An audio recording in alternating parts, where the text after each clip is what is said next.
Jay Haynes of the Film Sensei YouTube channel. Today in this video, I'm going to show you a video by Mike Miller from the HitFilm University YouTube channel explaining exactly why HitFilm was sunsetted.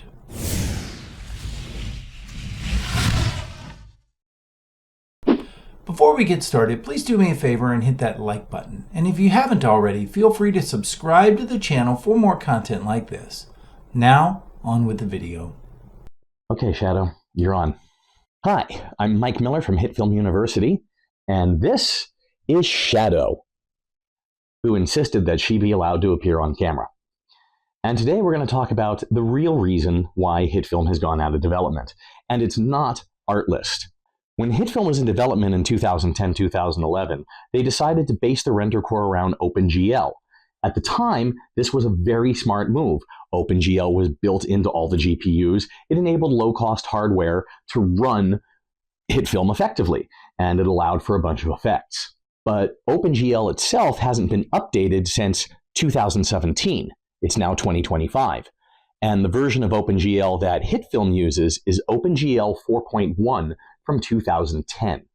It's a 15-year-old graphics library that isn't able to take advantage of the most modern techniques. The reason HitFilm uses OpenGL 4.1 is because that is the version of OpenGL supported on the Mac OS. And in 2018, Apple deprecated OpenGL on Mac OS, meaning it's no longer officially supported and may be removed from Mac OS at any time. It's also the reason why HitFilm runs poorly on Apple Silicon, because on Apple Silicon, OpenGL is emulated over Metal, and that slows everything down. So, how do we get around this? Well, you don't. The only way to get around this is to completely rewrite HitFilm from the ground up, and if you're doing that, you're making a new product, which is exactly what Artlist intended on doing. Artlist didn't buy HitFilm just to destroy it. They had every intention of making a replacement product for HitFilm. As a matter of fact, there were job listing ads on the FX Home website for a project manager for their new video editor. So what happened to the HitFilm replacement? I really don't know. I don't have that information.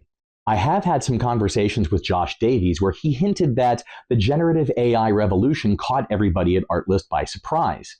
My suspicion is that the product they were working on, they were going in what they felt was the wrong direction, and so they terminated it. HitFilm is not alone in this. The video compositing and NLE workspace is highly competitive, and things are going to continue to change even more over the next couple of years.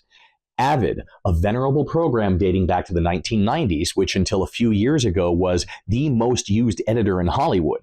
So many feature films and TV shows were cut on Avid. Avid may go away in 2025. It's been sold to a venture capital group that seems to be more interested in liquidating the technology than supporting the software. Vegas Pro. Vegas Pro has been my editor of choice since version 1, and the company that owns it, Magix, has discontinued all their product lines other than Vegas, SoundForge, and Acid. And I've heard that even those suites are up for sale. Vegas is in trouble.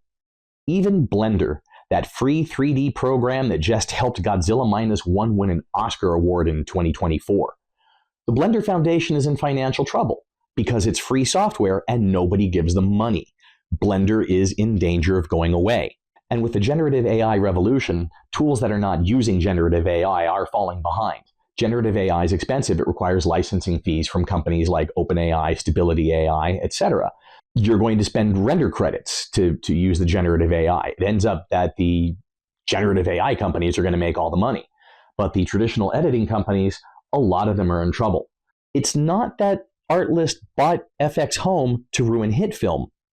It's that HitFilm was based on an aging, soon-to-be obsolete software core that would have to be a complete rewrite to get around. Artlist's efforts in that just didn't pan out the way they hoped. It's still sad. It is what it is. I'm Mike Miller from HitFilm University. Hopefully the cute cat made the sad news easier to bear.